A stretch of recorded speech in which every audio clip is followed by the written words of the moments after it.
নবী বলছেন, কেউ যদি জুমার দিন সকালে সকালে গোসল করে, সম্ভবপর ভালো কাপড় পরে, সম্ভবপর গায়ে আতর লাগায়, পায়ে হেঁটে মসজিদে যায়, কাঁধ ডিঙ্গিয়ে সামনে না যায়, নফল সালাত আদায় করে, ইমামের খুতবা শোনে, তাহলে প্রত্যেক পদক্ষেপ সমান। যতবার পা রেখেছে তত পা সমান। 1 বছর তাহাজ্জুদ পড়লে জানে কি হয়, 1 বছর নফল সিয়াম রোজা থাকলে জানে কি হয়, তাই হবে। এ কথা মুহাম্মদ সাল্লাল্লাহু আলাইহি সাল্লাম বলেন। কথা যেন ছুটে না যায়। আমি আপনার জন্য এসেছি। পাশে কোনো বাচ্চা ছেলে থাকলে তাকে আটকানোর চেষ্টা করবেন। আবারও বলছি, মহিলা মানুষ আপনি গল্প করবেন না। আজকের বক্তব্যের অনেক অংশই আপনার জন্য। সকালে সকালে গোসল করলো, সম্ভবপর ভালো কাপড় পরলো, গায়ে আতর লাগালো, পায়ে হেঁটে মসজিদে গেল, কারো কাঁধ ডিঙ্গিয়ে সামনে গেল না, মসজিদে ঢোকে। কথাটা বোঝা যায়? মসজিদে ঢুকে মানুষের কাঁধ ডিঙ্গিয়ে সামনে গেল না, পিছনেই ফাঁকা জায়গায় বসলো, ইমামের খুতবা শুনল। যতবার পা ফেলেছে মসজিদ যেতে ততবার পা সমান। 1 বছর তাহাজ্জুদ আর 1 বছর নফল সিয়াম রোজা থাকলে জানে কি হয়, তাই হবে। এ কথা মুহাম্মদ সাল্লাল্লাহু আলাইহি সাল্লাম বলেন। পরের অংশে আল্লাহ বলেন, কুলু আশরাবু ওয়ালা তুসরিফু। পৃথিবীর মানুষ, খাও পান করো, বেশি খায় না, বেশি পান করো না। ইন্নাহু লা ইউহিব্বুল মুসরিফিন। বেশি খাওয়াকে, বেশি পান করাকে আল্লাহ পছন্দ করেন না। বেশি খায় না, বেশি পান করো না। বেশি খাওয়া, বেশি পান করাকে আল্লাহ পছন্দ করেন না। এ কথা আল্লাহ বলেন। এখানে যে হাদিসটি পরে আসবে, ওই হাদিসটি এখনই বলে সামনের দিকে যাচ্ছি, সময়ের গতিতে আবারও আসতে পারে ইনশাআল্লাহ। আমরা যে শুনেছি মাচাছি গ্রামের আলেম ওলামার মুখে যে 3 ভাগে ভাগ করে খেতে হয়, এইটি সহিহ হাদিস। কথাটা ঠিক।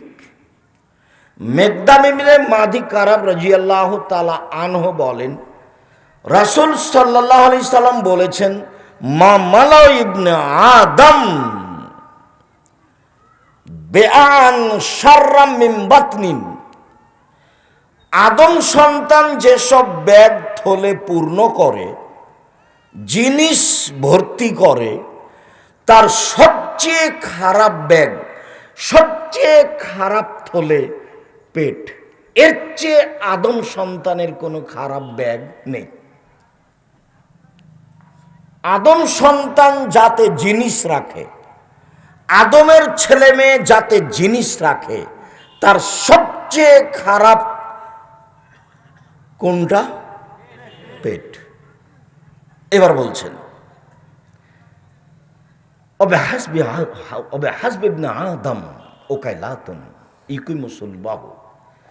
আদম সন্তানের জন্য কয়েক লোকমাই যথেষ্ট, যাতে সে চলতে পারবে, নিজেকে কন্ট্রোলে রাখতে পারবে।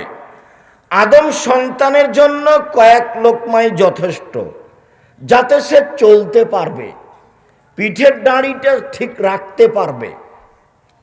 ইনকানালা মহালতা, শেষ পর্যন্ত যদি তাকে খাওয়াই লাগে তো 16 শুনলে তমেহি, ও 16 শুনলে সারাবেহি, ও 16 শুনলে নাফসেহি।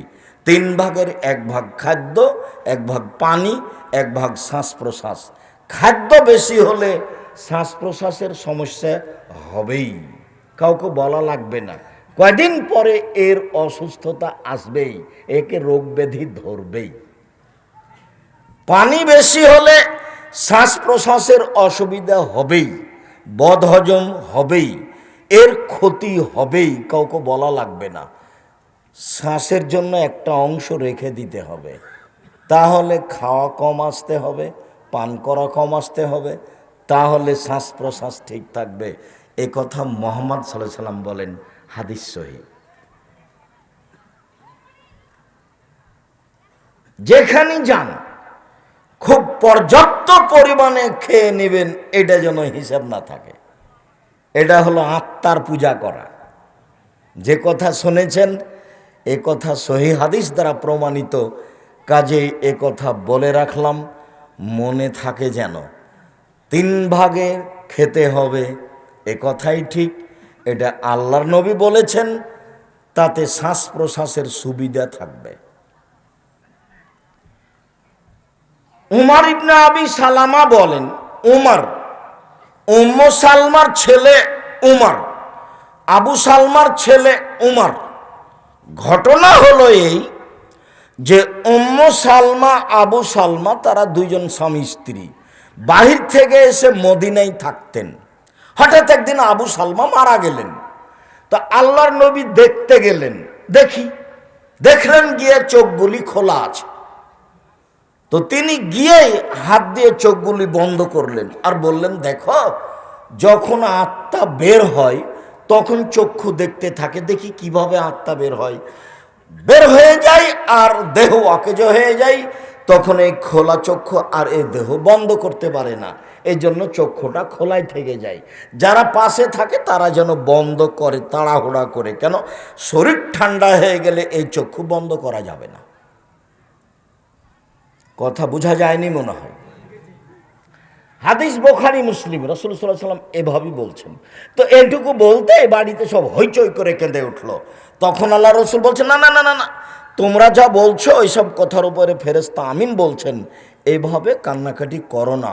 উম্মু সালমা, তুমি আল্লাহর কাছে দোয়া করো, তোমার এইখানে জানো আল্লাহ এর চেয়ে একটা ভালো মানুষ দেয়। তখন উম্মু সালমা বলছেন, বলেন কি আপনি? আবু সালমার চেয়ে ভালো মানুষ কেউ আছে? এইটাই তো আমি জানি না। তো আবু সালমা মারা গেল, সেইখানে আমি তার চেয়ে একটা ভালো স্বামী চাইবো, এটা কেমনে হয়? আবু সালমার চেয়ে তো ভালো মানুষ কেউ আছে আমি জানি না। তা আমি কি করে বলবো যে আবু সালমার স্থানে একটা ভালো মানুষ আমাকে স্বামী হিসাবে দাও? তখন আল্লাহ রসুল বললেন, দোয়া করো তো। কয়দিন পরে আল্লাহ রসুল বিবাহের প্রস্তাব দিলেন। তখন উম্মু সালমা বলছেন, ওহ রে, আল্লাহর নবী আমাকে বিবাহের প্রস্তাব দিবেন তা তো আর আমি মনে করিনি। যার কারণে আমি বলেছি, আবু সালমার চেয়ে দামি মানুষ আবার কে এমন আছে যাকে আমি চাইবো? তো যাক, আল্লাহ রসুল যখন বিবাহের প্রস্তাব দিলেন তখন আমি বললাম, আল্লাহর নবী, বিবেচনার বিষয় এক, আমি হচ্ছি গ্রামের মহিলা, আপনি হচ্ছেন শহরের মানুষ, মিল খাবে তো? 2, আল্লাহর নবী, আমি হচ্ছি বিধবা মহিলা, আমার স্বামী ছিল, আমি তার সাথে সংসার করেছি, আপনার সাথে সংসার করব, তখন যে কেমন হবে ভাববার বিষয়। আল্লাহর নবী, আমার আগেকার স্বামীর সন্তান আছে, আপনার সংসারে যখন আসব তখন ওই সন্তানও আমার সাথে আসবে, বিবেচনার বিষয়। তো আল্লাহ রাসূল বললেন, উম্মু সালমা, বিবেচনা করেই প্রস্তাব দিয়েছি। ওই ঘরের ছেলে উমর, এই উমরকে সাথে নিয়ে আল্লাহর নবী খেতে বসেছেন। এখন কথা শুরু হলো, ওই ছেলেকে সাথে নিয়ে আল্লাহর নবী খেতে বসেছেন। তো উমর বলছেন যে, তাতি শুইয়া দিফি সাফা, খেতে বসলে আমার হাতটা প্লেটের এখানে সেখানে যায়, একবার এখান থেকে নি, একবার এখান থেকে নি, একবার এখান থেকে নি। দৃশ্য দেখে আল্লাহ রাসূল বলেন, এক, সাম্মিল্লাহ, বিসমিল্লাহ বলো, কুলবে মিনিক, ডান হাতে খাও, কুলবে মাইয়ালিক, 5 থেকে খাও। একসাথে 3টা কথা বললেন। এই 3টা কথা নিয়ে আজকে কিছু হাদিস অনুবাদ হবে, এক খেয়ালে চেয়ে থাকবেন। দোকানপাটে যারা আছেন, দোকানপাটে লেনদেন বন্ধ করে এদিকে খেয়াল করবেন, দয়া করে কোনো কাজ দেখায়েন না। আর এই সময়তে বোকামির পরিচয় দিয়ে আপনিও দোকানে কিছু কিনতে যায়েন না। গ্রাম দেশবাসী মারা খাননি, জিনিসপত্র আছে। আমরা একদিনও হাটের বাজারে যাই না, তবুও তো বেঁচে আছি। আমার জীবনে কোনোদিন আমি চায়ের স্টলে দোকানে বসিনি, বেঁচে আছি তো। কোনো দিন বসিনি। 97 সালে নদাপাড়ায় এসেছি। নদাপাড়ার দোকানদার আমাকে জানে, কিন্তু ও কোনোদিন আমাকে পাশ থেকে দেখেছে কি না তা আমি জানি না। তো এখন দোকানে বসে সময় কাটাবেন না। এই যে বিসমিল্লাহ বলো, ছেলে মেয়েকে নিয়ে একসাথে খাবেন, জরুরি কথা আছে, ছেলে মেয়েকে বলে দিবেন বিসমিল্লাহ বলো।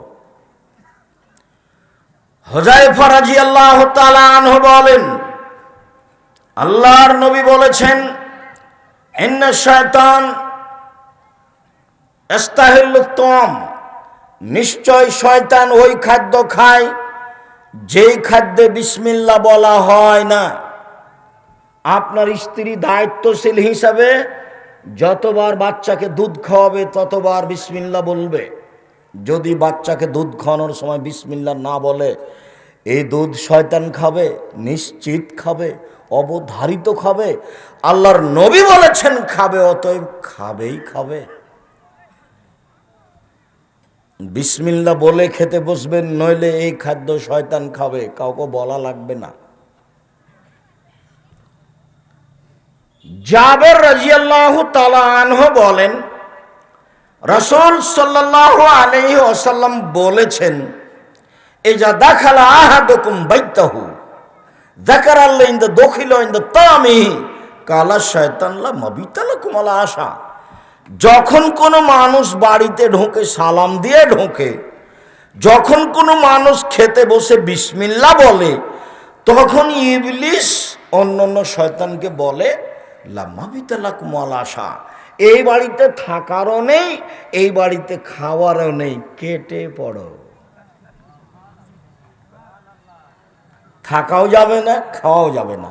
থাকা যাবে না কেন? সালাম দিয়ে ঢুকেছে এই জন্য। বাড়িতে কেউ না থাকলে সালাম দিয়ে ঢুকবেন, বাড়িতে ফেরেশতা আছে। জরুরি বিধান, জরুরি, লজ্জাবোধের কিছু নেই। সালাম দিয়ে ঢুকতে হবে। স্ত্রী আছে, হঠাৎ করে বলবেন এত বড় কাজ কেমন হলো, কেমন কেমন লাগছে, ভালো লাগে না, যেন নুন নাই আন্নায় না লাগছে। কেমনে বলি? জি না, সালাম দিয়ে ঢুকতে হবে। চাঁপাই নবমজের ভাষায় আপনি তো সালাম দিয়ে ঢুকবেন, আপনার বাপকে ঢুকতে হবে না, আপনি বাধ্য। এখানে আপোষের কোনো সুযোগ নেই, সালাম দিয়েই ঢুকতে হবে, বিসমিল্লাহ বলেই খেতে হবে। তিনি বলেন, ইজা দাখালা আহাদুকুম ওলা মেজ করিলেন তো দখইলেন তামিহি কালা শায়তান মাবিতা লাকুম আশা। যখন কেউ সালাম দিয়ে ঢোকে না, বিসমিল্লাহ বলে খায় না, তখন শয়তান বলে এই বাড়িতে থাকো আর খাও। হাদিস বুখারী মুসলিম, সন্দেহের কোনো অবকাশ নেই।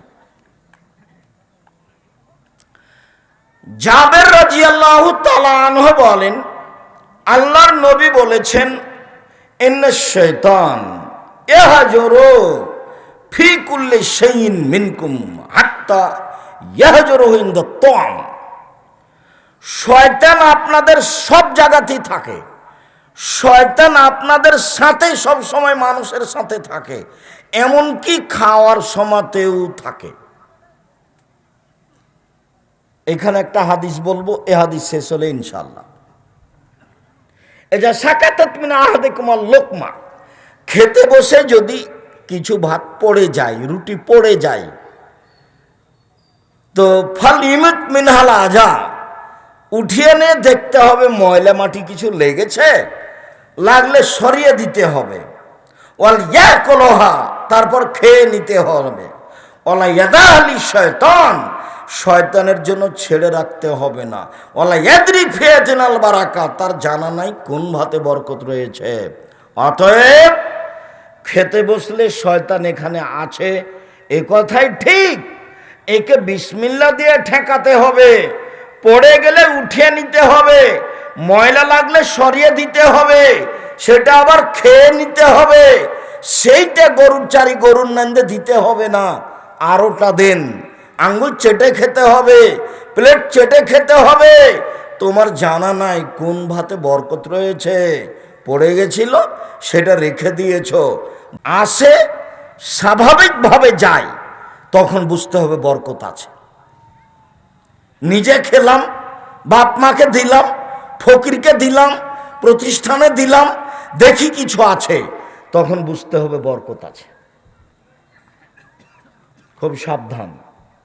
আয় ব্যয় বোকামির পরিচয় দিয়ে করতে হবে না, আর স্ত্রীর সাথে পরামর্শ করেই করতে হবে। স্ত্রী বোকা মানুষ হলেও তাকে বুঝিয়ে নেওয়ার চেষ্টা করতে হবে। দুইজনের সমন্বয়ে সংসার চলবে। আয়েশা রাদিয়াল্লাহু তাআলা আনহা বলেন, কানান নবী সাল্লাল্লাহু আলাইহি সাল্লাম ইয়াকুলু ফি সিত্তাতিন মিন আসহাবিহি। আল্লাহর নবী একদিন 6 জন সাহাবীকে নিয়ে খেতে বসেছেন। 6 জন সাহাবীকে নিয়ে খেতে বসেছেন। ফাজারাবিউন, একটা পল্লীর মানুষ এসেছে। ফা আকালাবে লোকমাতায় নে, আল্লাহর নবী তাকে খেতে বলেছেন, ও 2 লোকমাতে সব খেয়ে নিয়েছে। তখন আল্লাহর নবী বলছেন, আলা সাবধান, আলা সাবধান, মনে রেখো, ইন্নাহু লাউ সাম্মা কাফাকুম, ও যদি বিসমিল্লাহ বলে খেত তাহলে সবার জন্য হতো। ও যদি বিসমিল্লাহ বলে খেত তাহলে সবার জন্য হতো। বিসমিল্লাহ বলে না যারা, তারাই তো কাফের, তারা 7 পেটে খায়। যারা মোমেন তারা 1 পেটে খায়, 7 আঁতে খায়, 7 ভরিতে খায়। মোমেন 1 ভরিতে 1 আঁতে খায়। এ কথা মুহাম্মদ সাল্লাল্লাহু আলাইহি সাল্লাম বলেন। তিনি বলেন, ও যদি বিসমিল্লাহ বলতো পল্লীর বেদুইন মানুষ, তাহলে সবাই মিলে খেতাম, তৃপ্তি পেয়ে যেতাম। ও বিসমিল্লাহ বলেনি, 2 লোকমাই শেষ করে দিয়েছে। বিসমিল্লাহ। আনাস রাদিয়াল্লাহু তাআলা আনহু বলেন, রাসূল সাল্লাল্লাহু আলাইহি ওয়াসাল্লাম বলেছেন, এ যা আমসাইতুম কুফু সিবিয়ানাকুম। উপস্থিত বৈঠকের মুসলিম বোন এদিকে লক্ষ্য করেন। কথা বলছো কেন? শরম হয় না তোমার? তোমাকে তো প্রথমে নিষেধ করেছি, আবার কথা বলছো কেন? একবারে মুখ বন্ধ করে থাকবেন, এক খেয়ালে চেয়ে থাকবেন, আমি আপনার জন্য এসেছি। আল্লাহর নবী বলছেন যে সূর্য ডুবার সাথে সাথে, সূর্য ডুবতে যাচ্ছে যখন, তখন সব ছোট ছেলে মেয়েকে আটকে দিবেন। আঙিনায় উঠানে নিয়ে যাবেন না, ছাদের উপরে নিয়ে যাবেন না, বাড়ির পিছন দিকে নিয়ে যাবেন না। কেন? এন্তাসিরু শয়তান, এখন শয়তান ছড়িয়ে পড়েছে। শয়তান যদি বাচ্চার দিকে দেখে তাহলে সারা রাত পায়খানা করবে, বমন করবে, শয়তানের বদনজর লেগে যাবে। ফাজা জাহাবাত সাআতুম মিনাল লাইলে, কিছু রাত যখন পার হয়ে যাবে, রাত 8টা-9টা হয়ে যাবে, এশার সময় হয়ে যাবে, ফাখাল্লু সাবিলাহুম, এবার বাচ্চাদের ছেড়ে দেন, কোনো সমস্যা নেই। খুব সাবধান। হাদিস বুখারী মুসলিম। কোন সময়ে বাচ্চাদের আটকাতে বলা হলো? সন্ধ্যার সময়। শয়তান এই সময় ছড়িয়ে পড়ে।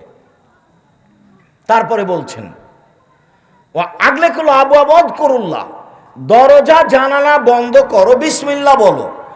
দরজা জানালা বন্ধ করো, বিসমিল্লাহ বলো। ইন্না শায়তান লা ইফতাহু বাবান মুগলাকা, নিশ্চয় শয়তান বন্ধ দরজা খুলতে পারে না। নিশ্চয় শয়তান বন্ধ দরজা খুলতে পারে না। নিশ্চয় শয়তান বন্ধ দরজা খুলতে পারে না। তবে বিসমিল্লাহ বলে বন্ধ করতে হবে। আজকে আপনার স্ত্রীকে গিয়ে বলেন, জীবনে কোনোদিন দরজা বিসমিল্লাহ বলে বন্ধ করেছে? বিসমিল্লাহ বলে দরজা বন্ধ করতে হয় এটাই তার জানা নাই। এটা তার কাছে একটা নতুন কথা। জানানা বিসমিল্লাহ বলে বন্ধ করতে হয়। তারপর আল্লাহ রাসূল বলছেন, ওয়াকু কেরাবাকুম আযকুরুল্লাহ, পানির পাত্র, খাদ্যদ্রব্যের পাত্র, বিশেষভাবে পানির পাত্র ঢেকে রাখো, বিসমিল্লাহ বলো। আমাদের দেশে কলসে পানি থাকে, অনেক সময় জকে খোলা মুখে পানি থাকে, আল্লাহর নবী বলছেন ওটা ঢাকতে হবে, বিসমিল্লাহ বলতে হবে। তিনি বলছেন ওয়াখামেরও আনিয়ে তখন অজকরুল্লাহ, ভাতের পাতিল, তরকারির পাতিল, আটার পাতিল, পানির পাত্র, যত কিছু খাদ্যদ্রব্যাদির পাত্র আছে সব ঢাকো, বিসমিল্লাহ বলো। কেন? রাতে কতগুলি বালা মুসিবত চলে, সেইটা যদি কোনো জিনিস খোলা থাকে তাহলেও তাতে ঢুকে যাবে। এইটা সকালে যে খাবে তার রোগ ব্যাধি হবেই। দোকানপাটে যা খোলা আছে তা খাবেন না, ঢাকা থাকতে হবে। যা ফাঁকা জায়গায় বিক্রি হচ্ছে তা খাবেন না, তা ঢাকা থাকতে হবে, তাহলে খাবেন। নইলে তার ভিতরে রোগ জীবাণু ঢুকে আছে, এ কথা আল্লাহর নবী বলছেন। শেষ পর্যন্ত তিনি বলছেন ওয়ালাউ তারজু আলাইহি শায়ান, কিছুই যদি না থাকে, দরজা যদি না থাকে, জানালা যদি না থাকে, বাহির দরজা যদি না থাকে, ভাতের পাতিল ঢাকার যদি কিছু না থাকে, পানির পাত্র ঢাকার যদি কিছু না থাকে, তাহলে একটা খড়কুটা এরকম একটা কাঠ বিসমিল্লাহ বলে উপরে রেখে দেন, সকাল পর্যন্ত এই দরজা দিয়ে শয়তান ঢুকতে পারবে না। এই পানির ভিতরে কোনো বালা মুসিবত প্রবেশ করতে পারবে না। যাদের কোনো ব্যবস্থা নাই তাদের জন্য শেষ বাক্য রাসূল সাল্লাল্লাহু আলাইহি সাল্লাম বলছিলাম বিসমিল্লাহ। আয়েশা রাদিয়াল্লাহু তাআলা আনহা বলেন আল্লাহর নবী বলেছেন যে এজা আকালা আহাদুকুম নাসিয়া ইয়াযকুরাল্লাহ, কেউ যদি খায় পান করে বিসমিল্লাহ ভুলে যায়, তাহলে ফালিয়াকুল বিসমিল্লাহ ওয়ালাহু আখিরাহু, তাহলে সে যেন বলে আমার বিসমিল্লাহ শুরু শেষ সব জায়গায়, আমার বিসমিল্লাহ শুরু থেকে শেষ পর্যন্ত। তাহলে শয়তান যা খেয়েছে রেখে চলে যাবে। শয়তান যা খেয়েছে নিয়ে যেতে পারবে না, রেখে যাবে। রাসূল সাল্লাল্লাহু আলাইহি সাল্লাম বলেন কেউ যদি পেশাব পায়খানায় ঢুকে আর ও যদি বলে আল্লাহুম্মা ইন্নী আউযু বিকা মিনাল খুবুসি ওয়াল খাবাইস বিসমিল্লাহ না বলে, তাহলে শয়তান তার লজ্জাস্থান দেখতে পাবে, ক্ষতি করতে পারবে না। আর যদি বলে বিসমিল্লাহ আল্লাহুম্মা ইন্নী আউযু বিকা মিনাল খুবুসি ওয়াল খাবাইস, তাহলে শয়তান ক্ষতি করা তো বহু দূরের কথা, লজ্জাস্থান দেখতেও পাবে না। বিসমিল্লাহ। আবু হুরায়রা রাদিয়াল্লাহু তাআলা আনহু বলেন রাসূল সাল্লাল্লাহু আলাইহি সাল্লাম বলেছেন এজা আতা আহাদুকুম আহলাহু ফালিয়াকুল বিসমিল্লাহ আল্লাহুম্মা জান্নিবনা শায়তান ওয়া জান্নিবি শায়তান মা রাযাকতানা।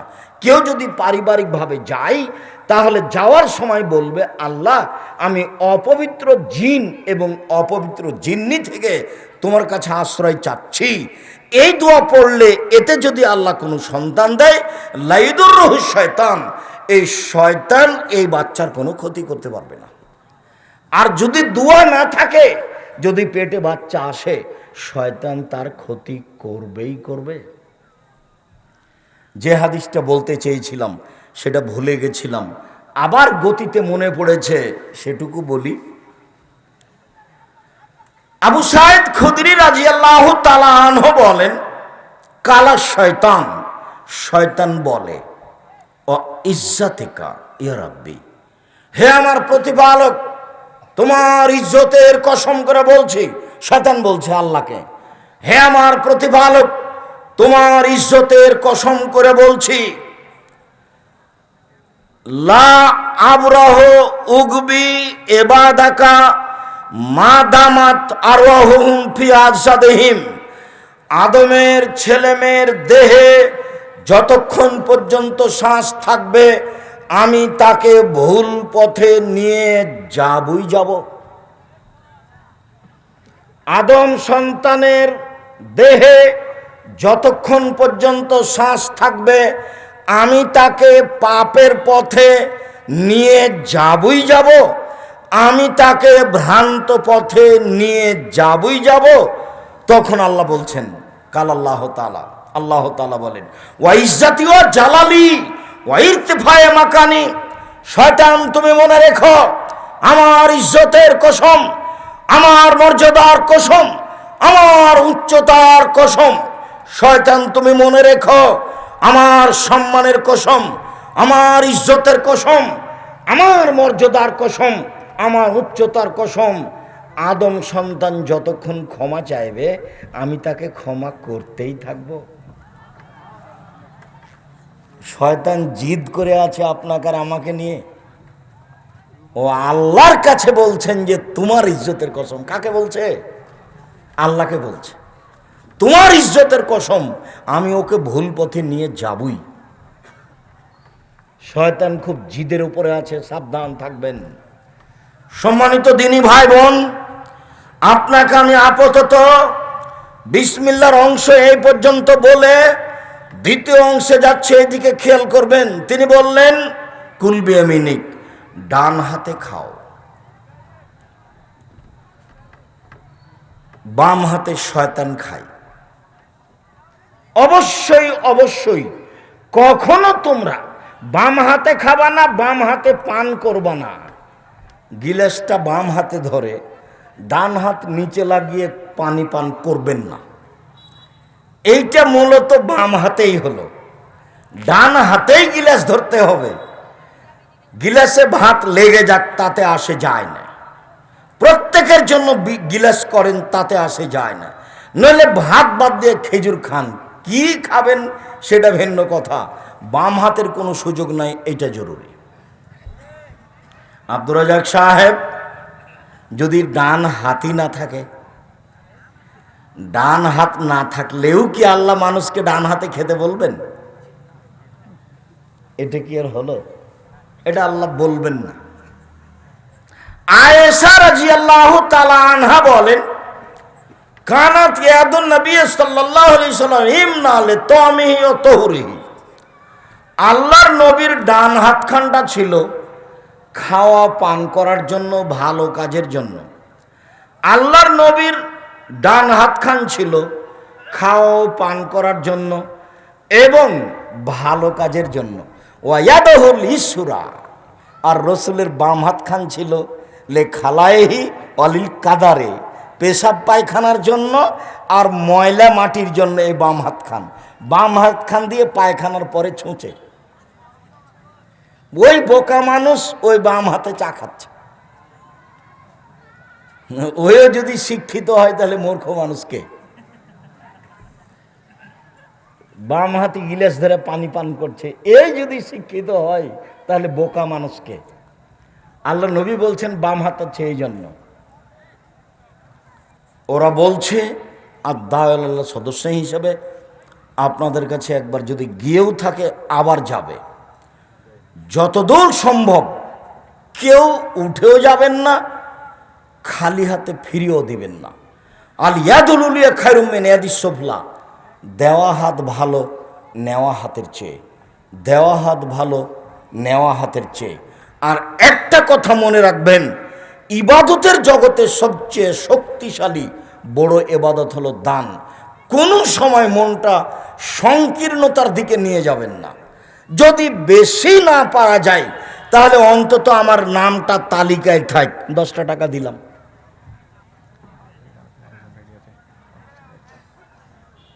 তো আমি সবাইকেই এই মুহূর্তে বৈঠকি দানে অংশগ্রহণ করার অনুরোধ জানিয়ে আমি আমার আলোচনার বাস্তবায়নে যাচ্ছি। কেউ নিজের প্রয়োজন দেখাবেন না দয়া করে।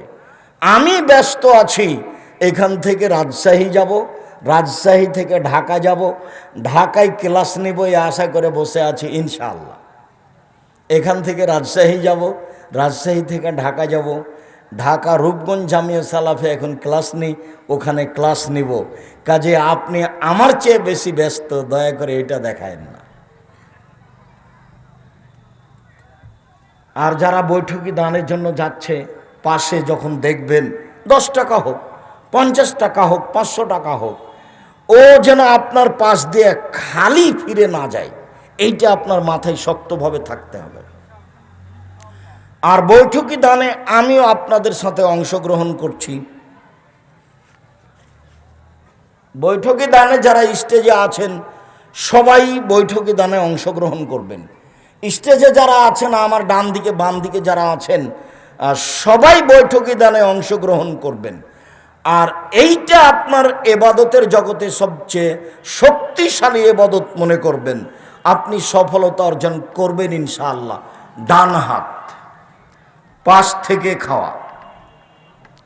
রাসূল সাল্লাল্লাহু আলাইহি সাল্লাম বলেন, কুলুমিন জাওয়ানে বেহা ওয়ালা তাকুলুবিন ওয়াস্তেহা ফাইনাল বারাকাতা তানজলি ওয়াস্তেহা। পাশ থেকে খাও, মধ্যে থেকে খেও না, কেননা মধ্যে বরকত নাজেল হয়। সম্মানিত দিনী ভাই বোন, ভুলেও কখনো আপনার স্ত্রী যেন ভাতের পাতিলের মাঝামাঝিতে চামচ না ডুবায়। ভুলেও কখনো আপনি গামলার মাঝামাঝিতে চামচ ডুবিয়ে ভাত উঠাবেন না।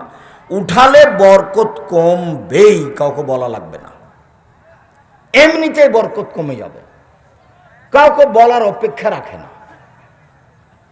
রাসূল সাল্লাল্লাহু আলাইহি ওয়াসাল্লাম বলেন, জনৈক ব্যক্তি এসে বলছেন, আল্লাহর নবী, না কলো ওয়ালা নাসবাহ, আমরা খাই কিন্তু আমরা তৃপ্তি পাই না, আমরা খাই কিন্তু আমরা তৃপ্তি পাই না। তখন আল্লাহ রাসূল বলছেন, তাসতামিউনা আলা তাআমিকুম ওয়া তাতাফাররাকুন, তোমরা একসাথে খাও না ভিন্ন ভিন্ন অবস্থায় খাও।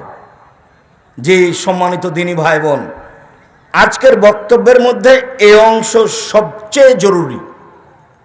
আল্লাহর নবী বলছেন যে তোমরা ভিন্ন ভিন্ন খাও না একসাথে খাও। তখন সাহাবী বলছেন, না তাফাররাকু, আমরা ভিন্ন ভিন্ন খাই। তখন আল্লাহ রাসূল বলছেন, ইসতামিউ আলা তাআমিকুম ওয়াযকুরুল্লাহ ইউবারাক লাকুম ফিহি, একসাথে খাও, বিসমিল্লাহ বলো, বরকত হবে।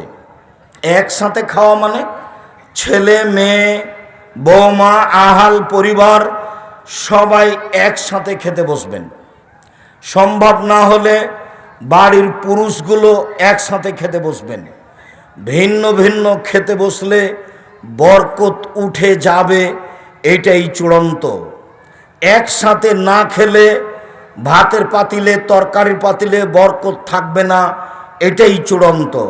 অতএব একসাথে খেতে বসলে 2 জনের খাদ্য 4 জনের হবে, আর 4 জনের খাদ্য 8 জনের হবে, এই কথা মুহাম্মদ সাল্লাল্লাহু আলাইহি সাল্লাম বলেন। ভুলেও কখনো যে যারা ওই বৈঠকি দান উঠাতে গেছে, আপনি তাদের সাথে উঠে গিয়ে নিজের পরিবেশটা নষ্ট করবেন না। আমি এখনো কথা শেষ করিনি, আমি এক পর্যায়ে আছি। আজকের আলোচনার যেগুলো আরো গুরুত্বপূর্ণ অংশ, সেগুলো এখনো সামনে কয়েকটা হাদিস আছে। সম্মানিত দিনী ভাই বোন, রাসূল সাল্লাল্লাহু আলাইহি ওয়াসাল্লাম বলেন, একসাথে বসে খাও তাহলে বরকত হবে, ভিন্ন ভিন্ন সময়ে খায়ও না, নইলে বরকত উঠে যাবে। আবু হুরায়রা রাদিয়াল্লাহু তাআলা আনহু বলেন, মা বা রাসূলুল্লাহ সাল্লাল্লাহু আলাইহি সাল্লাম তামান কাত্ত ইনিস্তাহু আকালাহু ওয়ান কারাও তারাকাহু, আল্লাহর নবী খেতে বসে কোনোদিন খাদ্যের নিন্দা করেননি, বলেননি তরকারিতে লবণ বেশি হয়েছে, বলেননি ভাত জ্বলে গেছে।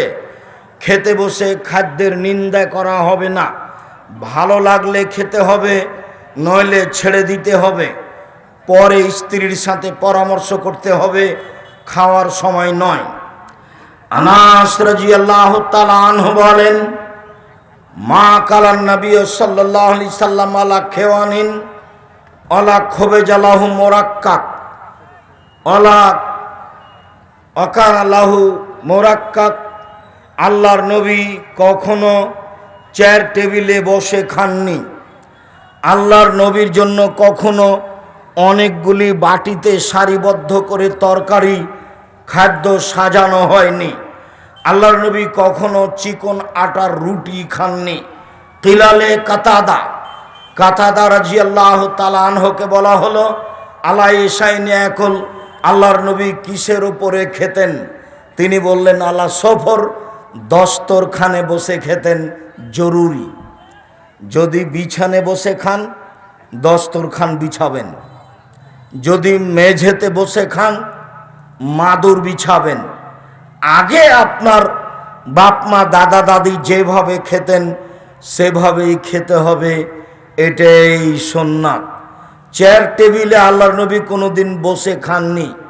চেয়ার টেবিলে খাওয়া আমরা হারাম না বললেও পছন্দ নয় এ কথাই বলছি।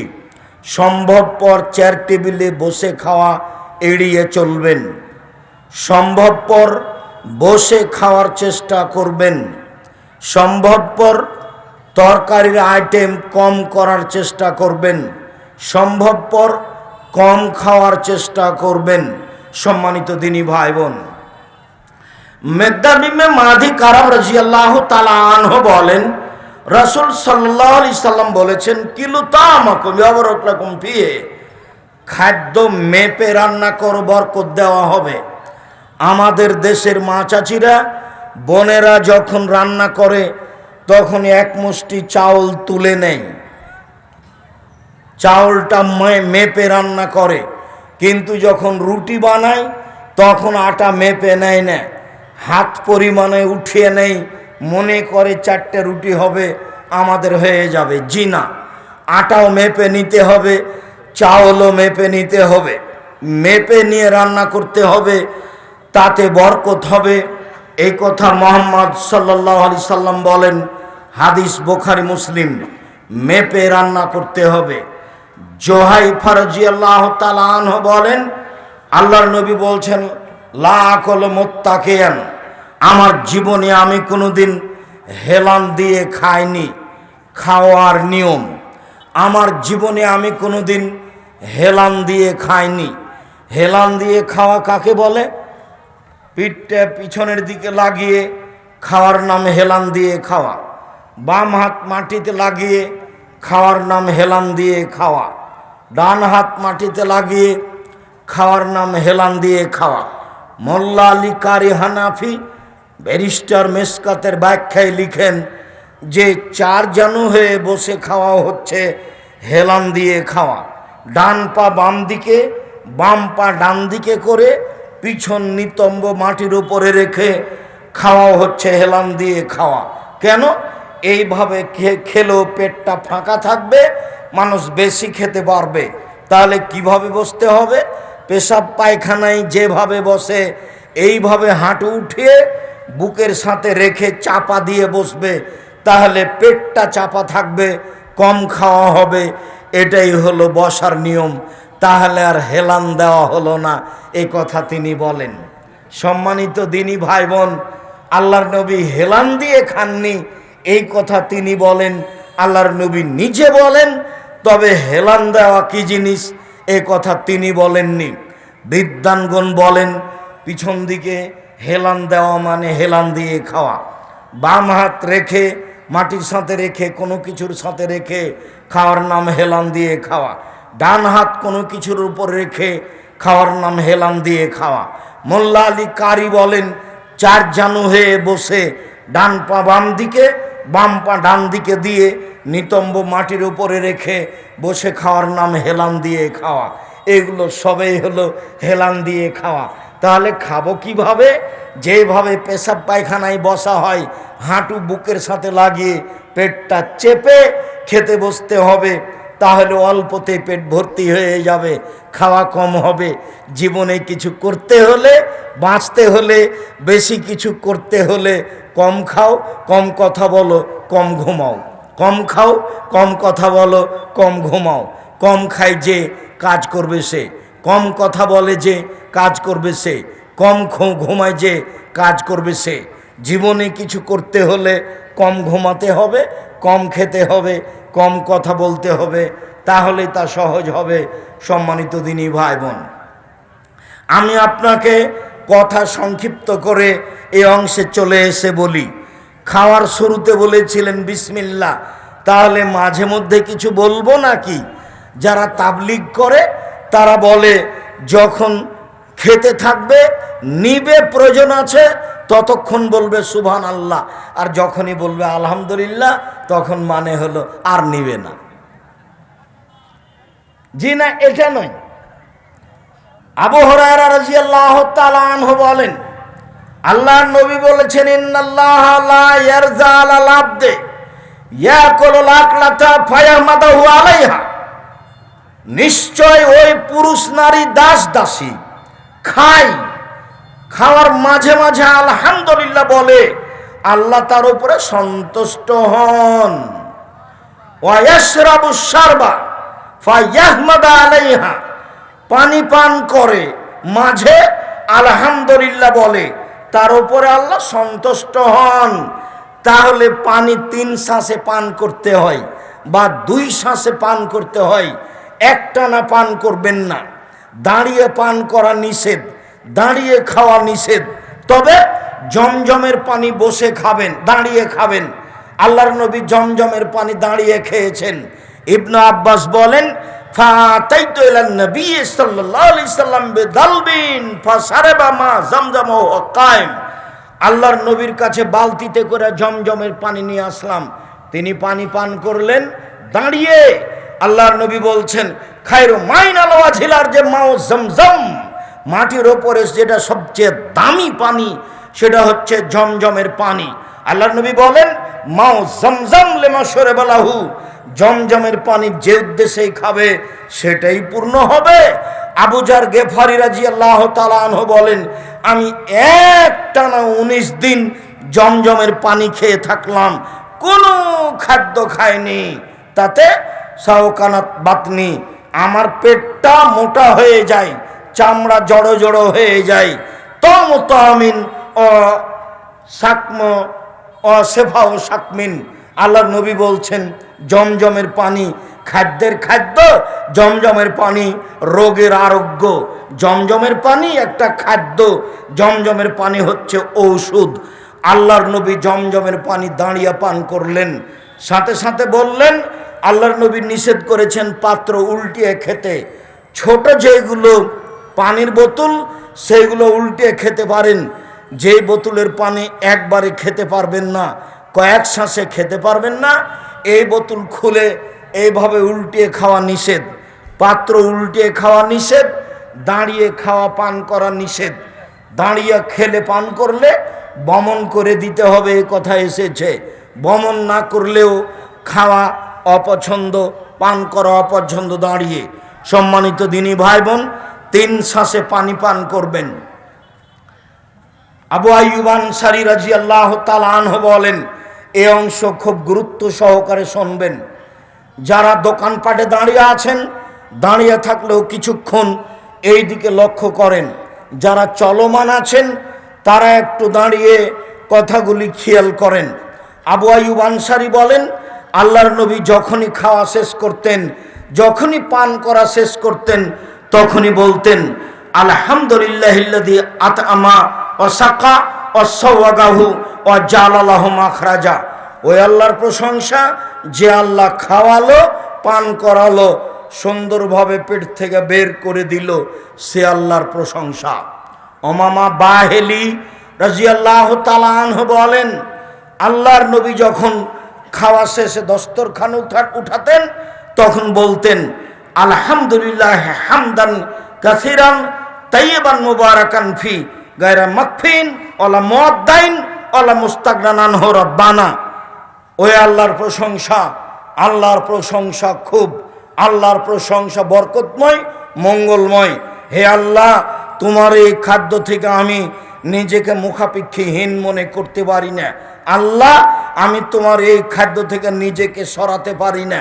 আল্লাহ, তোমার এই খাদ্য আমি ত্যাগ করতে পারি না। খেতে বসে আল্লাহ রাসূল বলতেন, আল্লাহুম্মা বারিক লানা ফিহি আতিমনা খায়রান মিনহু। আল্লাহ, যে খাদ্য এখন দিয়েছ তাতে বরকত দাও, এরপরে যেটা খাদ্য দিবা সেটা তার চেয়ে যেন ভালো হয়। সম্মানিত দিনী ভাই বোন, আনাস রাদিয়াল্লাহু তাআলা আনহু বলেন, আল্লাহর নবী বলেছেন, মান কালা বাদাল আকলে, যে ব্যক্তি খাওয়া ও পান করার পরে বলবে, এখন যেটা বলতে যাচ্ছি এটা একটা ব্যতিক্রম দোয়া। খাওয়ার শেষে এই দোয়া পড়লে যে অতীতের সব পাপ ক্ষমা হয়ে যায়, এটা একটা ব্যতিক্রম বিবরণ। আল্লাহ নবী বলছেন, কেউ যদি খাওয়ার শেষে বলে, আলহামদুলিল্লাহিল্লাযী আতামানি হাজাত তুআমা ওয়া রাযাকানিহি মিন গায়রি হাওলিন মিন্নি ওয়ালা কুওয়া, সে আল্লাহর প্রশংসা।